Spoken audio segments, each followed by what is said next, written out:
Yeah. See, I didn't hit the play button. um, my phone has a mind of its own. Anyway, I'm Taylor Rose, and I know in a messy garage and I'm so wetty, and this probably take 7 now. Okay, but I'm gonna do the best that I can do on this. Okay, and I don't care how I look. This is what I got right now. Okay, so if you don't mind, well then keep watching. But so I was born in York, Nebraska, and I grew up in Beaver Crossing. It was like a mile long, and there wasn't many people in the town, but it was like a church town. I grew up with both my parents, and my dad was like a truck driver until he got sick of that, and then we built a bar, so I know how to do construction. And he used to build houses too, and flip houses and stuff like that. And my parents were well known in the town. And then my mom, she went to school for like 8 years, and I remember growing up, dude, and she would study, dude, just like, and it really like rubbed off on me. So I was a straight A student in school, and I loved studying and stuff like that. Nerding out is what I call it. And not only that, but I was like a straight A student because of that, so it was cool. But my mom, like, she went to school full time, work full time, and then she was a mom full time because my dad would be out in the truck when he was doing it. So I really took that, and I mean, I thought she was a super mom. I still think, for that, she was a super freaking mother, like for real. I love my parents no matter what, and I have an older brother, 2 years older than me, and then I have a younger brother, like 2 years younger than me, so I'm a middle child, only daughter, and it's hot in here. Anyway, I don't care. Um, so, yeah, so, yeah. Anyway, so in the little tiny town, there was like a lot of boys like within the town. There was some girls, but girls, they always end up fighting and stuff. And that's just kind of what happened. Like, I've been different since I've been little. I don't know. But it's crazy because like I've never really seen myself through someone else's eyes. I really haven't. So I don't really understand it, but I've been really positive, and I'm just really spiritual and not religious. Okay, like my mom, she was a church goer, and she listened to church music all the time. And if you curse, like, she put a bar soap in my mouth. Okay, and I grew up, and I would go to youth group and stuff. And so I mean, that's just how I like gained my spirituality. And I don't know. I've just always prayed and stuff. Well, I remember when I was like 11 years old. That's when I first met my baby daddy, who wasn't my baby daddy yet. He was just a kid that I met at the swimming pool, and we like looked across the pool and we locked eyes, and it was like, who is that? And well, we ended up being friends after we dated, like little children date, for a couple times. And then I was just like the best friend, one of the bros and stuff. And so all the little boys and stuff in town, just like we called it the Beaver Gang, we'd go around and stuff. And well, my parents were pretty strict and stuff, so we would always have to like come home before dark, and yeah. And anyway, I would always end up grounded, and this is really hard. I'm pushing pause. Okay, I'm just gonna continue, so if I miss some, I'm sorry. Like, there's probably a whole lot more, and I'll probably redo it again another day where I could just really get into it, but I'll just keep going. So I did softball growing up, and my dad like really took an interest in that, and I thought that was really cool because growing up, I always felt like I wasn't like wanted, and I remember always saying that, and I remember like that my baby daddy, who wasn't my baby daddy yet. Well, I remember his family and stuff, and there was so much toxicity, so much, man, and like I just didn't understand it. And because my family, like, I thought that that's how it was supposed to be, but really it wasn't picture perfect with the frame and all that at all, but I was really naive. When I was little. Like, I looked for the beauty in everything, and I found it, and like when I looked around, I noticed that like everybody seemed to be sad or broken in some kind of way, and I just felt like it was my duty or my job to like spread the love, and so I dated my ex, and it was like 11 to 21. It was like 10 years off and on, like, for real. And it started to get abusive. It was actually pretty abusive. I mean, I got body slammed quite a bit. When I got older, like 18, 17, I'd be screaming in a room, and no one downstairs would come help me. I mean, all his aunts or uncles, like all the people that would come over to the house on 27th and L in Lincoln, Nebraska, because I ended up living there later on. But back to when I was little, I just saw his family and my family, and I remember being like 11, and I was laying in bed, and I'd gone to youth group and stuff, and that's how I became spiritual. But I laid there and I prayed, yeah, I prayed. I was like, I prayed for the Chinese across the world. I prayed for the neighbors down the block. I prayed for his family. I prayed for my family. Like, I just,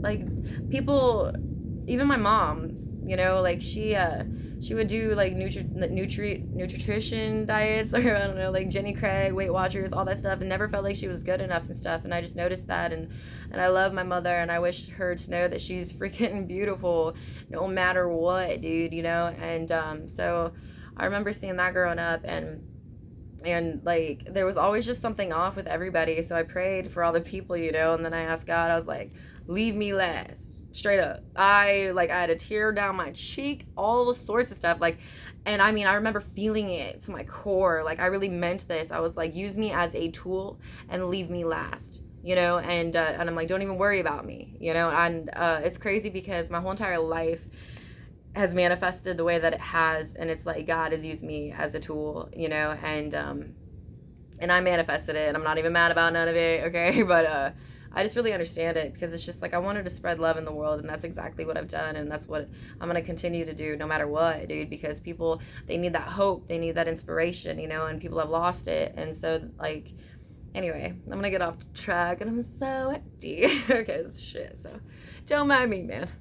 Anyway, so yeah, I played softball growing up. I was really good. I was a catcher. Okay, that's like the one position where you can see all the positions on the field, and I mean, I loved it. I was so dedicated. My dad would be chucking balls at me like 2 hours after practice just for me to block balls and stuff, you know. And I mean, he was really in on it with me, you know. But I didn't have the right last name. So ever since I was little, man, it's just like with softball or being the girl in Beaver Crossing, you know, with all the Beaver gang, right? Just or even at school, you know, I didn't really have that many friends, yeah, at all, you know, like, I mean, I could talk to anybody, and I did talk to everybody, but I didn't have, like, a clique or anything like that.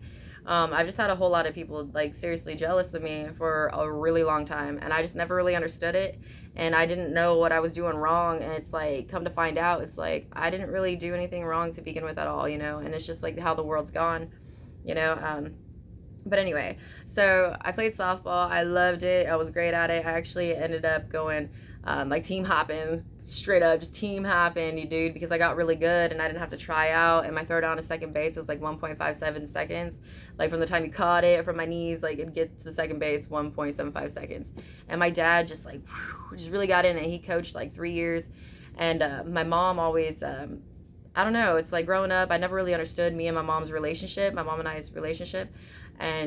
But I kept trying, and I kept trying, and I kept trying, and I kept trying. Like, I love my mother, you know, and I mean, I could ask her for a hug and she'd say no, like, no problem, just say no, you know. And I never really understood that, you know. And so I just knew that there was something, there had to have been something that happened in her life to where she felt like she couldn't give me the love, you know. And so I kept on it, though, and I kept trying, man, I did. And anyway, so I was grounded just a whole childhood, you could say. I did start sneaking out at 11 to go, you know, with my friend, or my soon-to-be baby daddy, Dylan. Okay, I'll say Dylan. I would go to his house, and his dad would let me in, and I'd just go over there to sleep, man, because I just felt, I don't know, there was something always off, you know. But that's, like, about the only, like, bad thing I've really done, you know. I didn't really party when I was younger. I mean, I tried my first beer at 13, but I didn't really party, you know. I wanted to spread love, and that's what I was doing. That's what I tried to do, you know. Anyway, so, and my dad's like stepped over the line with me like maybe 5 different times, and like literally just, I mean, maybe it was because he was in the Marine and or ex-Marine, and he doesn't ever talk about what's gone on over there, you know, when he was like in duty, or if anything really happened. But I know that he was abused when he was a kid and stuff, and so so in a way, it's like, I understand that's a spider. I understand how he's like projected it out onto me, and that's what goes on in the world nowadays. It's like parents, you know, project it out onto their kids, and then their kids another spider, and to their kids, and to their kids, and then their kids, without even subconsciously even trying to do so. And so it's like, I'm not mad or nothing, you know, because if I stayed mad at that, and if I didn't forgive that, then I would be projecting it out onto my daughter or my future children, you know. And so I just really wanted that generational curse to stop right there. I really did, you know. And so I just wanted to understand, you know, understand why or how. And so like I really got into people. I met a lot of people along the way. I really have, I really have.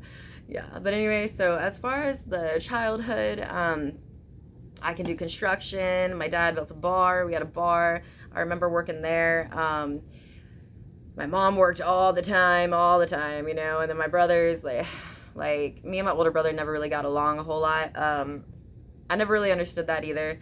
But my little brother, he'd always be in the room, like playing games, video games. So I used to play a whole lot of Call of Duty and stuff. So that was cool. That's why I got this. My little brother went to the Marines, and so we'd play Call of Duty. So I got this AK with a rose out the barrel. I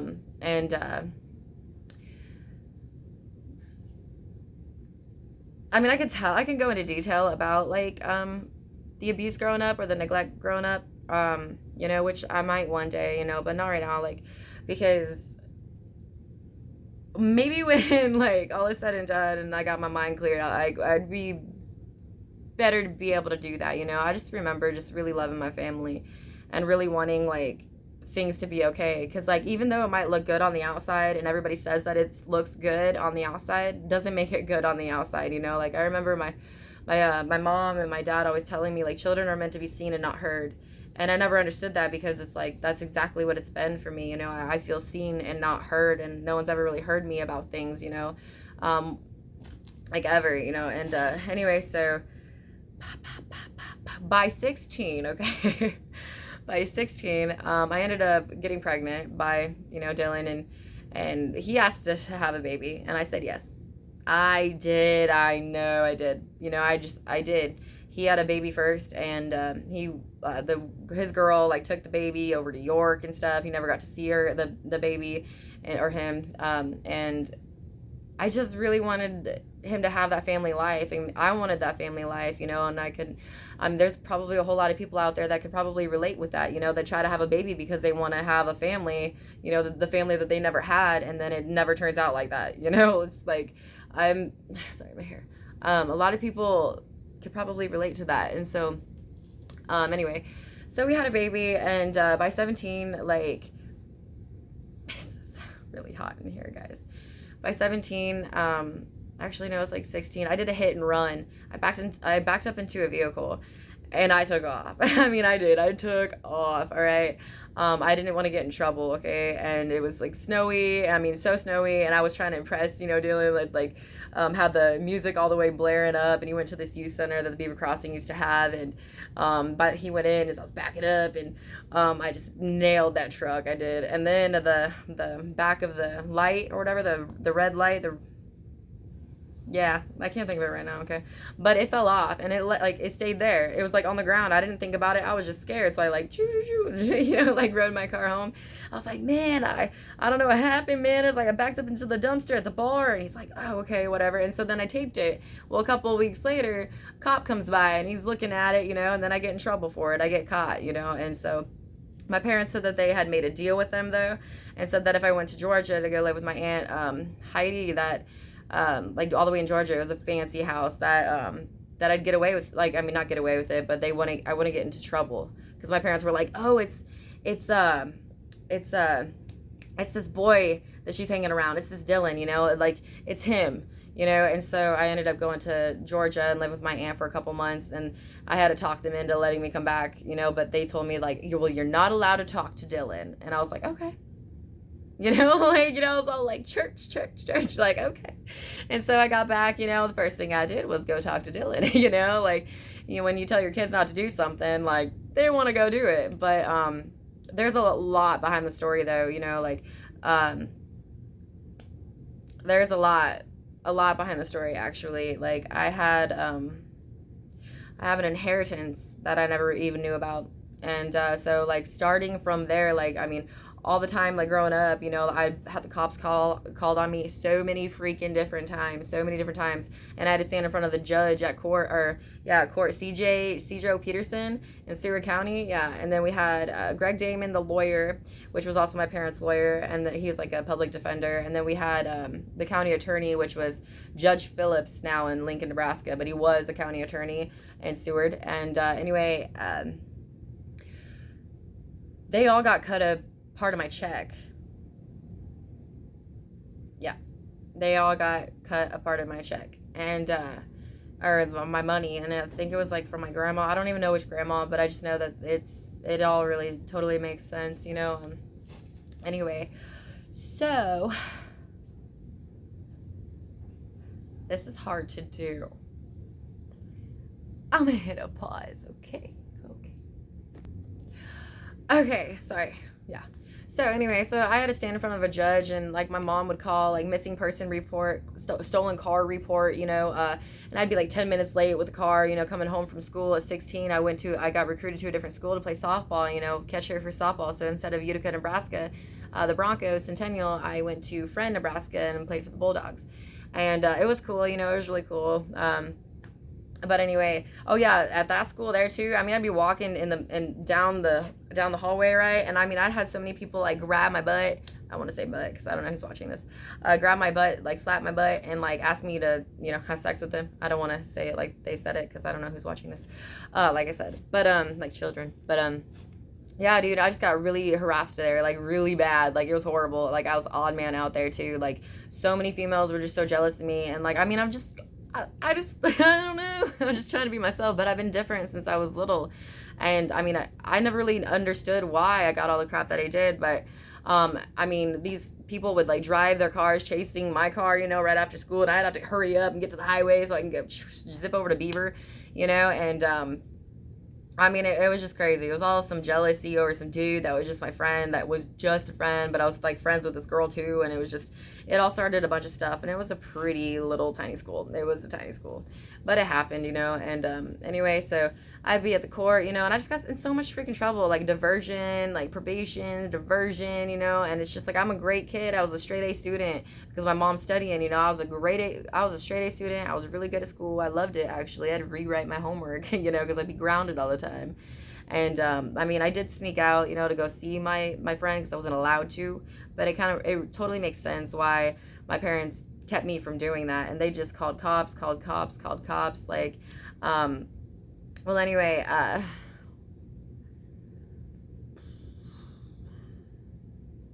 gonna push pause again.